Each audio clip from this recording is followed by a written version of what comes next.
ಯಾರೋ ಒಬ್ರಲ್ಲಿ ಗಾಡಿಯಲ್ಲಿ ಗಾಡಿ ನಿಂದ್ರಿಸಿ ಏನೋ ತೊಂದರೆ ಕೊಟ್ರು ಅಂತಂದ್ರೆ ಅದನ್ನೇ ದೊಡ್ಡ ಹೈಲೈಟ್ ಮಾಡ್ತಾರೆ. ಎಲ್ಲೇ ಒಂದು ಭಿಕ್ಷೆ ಬಿಡ್ಬೇಕಾದ್ರೆ ಒಂದು ಗಲಾಟೆ ಆಯ್ತು ಅಂದ್ರೆ ಅದನ್ನು ಒಂದು ಹೈಲೈಟ್ ಮಾಡ್ತಾರೆ.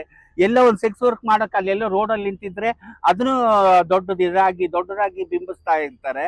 ಇದನ್ನ ಯಾಕೆ ಬಿಂಬಿಸಬಾರ್ದು, ಇದನ್ನ ಯಾಕೆ ತೋರಿಸ್ಬಾರ್ದು? ಎಲ್ಲರೂ ಕೆಟ್ಟವರೇ ಇರೋದಿಲ್ಲಲ್ಲ. ನಾವೀಗ ಒಳ್ಳೇದು ಮಾಡ್ತಾ ಇದೀವಲ್ಲ, ನಮಗೆ ಸಪೋರ್ಟ್ ಕೊಡ್ರಿ. ಯಾಕೆ ಕೊಡ್ತಾ ಇಲ್ಲ? ಆ ಕೆಟ್ಟದ್ದನ್ನ ಮಾಡಿದಾಗ ಎತ್ತಿ ಎತ್ತಿ ತೋರಿಸ್ತೀರಿ.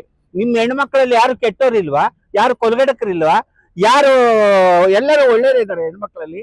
ಆಮೇಲೆ ಗಂಡು ಮಕ್ಕಳಲ್ಲಿ ಎಲ್ಲರೂ ಒಳ್ಳೆಯರೇನಾ? ಕೆಟ್ಟವ್ರು ಇರೋದೇ ಇಲ್ವಾ? ಅದ್ರಾಗ ಕಳ್ರು ಇರ್ತಾರೆ, ಸುಳ್ರು ಇರ್ತಾರೆ, ಕೊಲ್ಗಡಕರು ಇರ್ತಾರೆ, ರೇಪ್ ಮಾಡಿದವ್ರು ಇರ್ತಾರೆ, ಎಲ್ಲರೂ ಇರ್ತಾರೆ. ಹೆಣ್ಣು ಗಂಡಿನಲ್ಲಿ ಅದೆಲ್ಲ ಇರುವಾಗ ನಮ್ಮಲ್ಲಿ 5 ಬೆರಳು ಸಮನಾಗಿದ್ದಾವ? ಇಲ್ಲ. ನಾವು ಅದೇ ತರನೇ ನಮ್ಮ ತಪ್ಪುಗಳನ್ನ ಎತ್ತಿ ಹಿಡಿತಾರಲ್ಲ. ಇವಾಗ ನಾವು ಒಳ್ಳೇದ್ ಮಾಡ್ತಾ ಇದೀವಲ್ಲ, ಈ ಕೆಟ್ಟವ್ರು ಮಾಡೋರ್ ಸುದ್ದಿ ಬಿಟ್ಬಿಡ್ರಿ. ಈಗ ನಾವು ಒಳ್ಳೇದನ್ನ ಮಾಡ್ತಾ ಇದೀವಲ್ಲ, ಎಲ್ಲರನ್ನ ಕಟ್ಕೊಂಡು ನಮಗ್ ಸಪೋರ್ಟ್ ಕೊಡ್ರಿ ಅಂತ ಕೇಳ್ತೀನಿ ನಾನು. ಆಕ್ಚುಲಿ ತುಂಬಾ ಖುಷಿ ಆಗಿತ್ತು, ಬಟ್ ಆದ್ರೆ ಇವಾಗ ಥಿಯೇಟರ್ಗಳು ಸಿಗ್ತಿರೋ ಕಾರಣ ಎಲ್ಲೋ ಆ ಖುಷಿ ಇಷ್ಟಕ್ಕೆ ನಿಂತೋಗ್ತದೆ ಅಂತ ತುಂಬಾ ಬೇಜಾರಾಗ್ತದೆ. ಬಟ್ ಎಲ್ರಿಗೂ ಕೇಳ್ಕೊಳ್ಳೋದೊಂದೇ, ನಮಗೂ ಒಂದು ಬದುಕಿದೆ, ಆ ಬದುಕನ್ನ ಕಟ್ಕೊಳ್ಳೋದಕ್ಕೆ ದಾರಿ ಮಾಡ್ಕೊಡಿ, ಥಿಯೇಟರ್ಸ್ ಕೊಡಿ, ನಮ್ಮನ್ನೂ ಒಂದು ಒಳ್ಳೆ ರೀತಿಯಲ್ಲಿ ಬೆಳೆಯೋದಕ್ಕೆ ಅವಕಾಶ ಮಾಡ್ಕೊಡಿ ಅಂತ ಹೇಳ್ಕೊಂಡು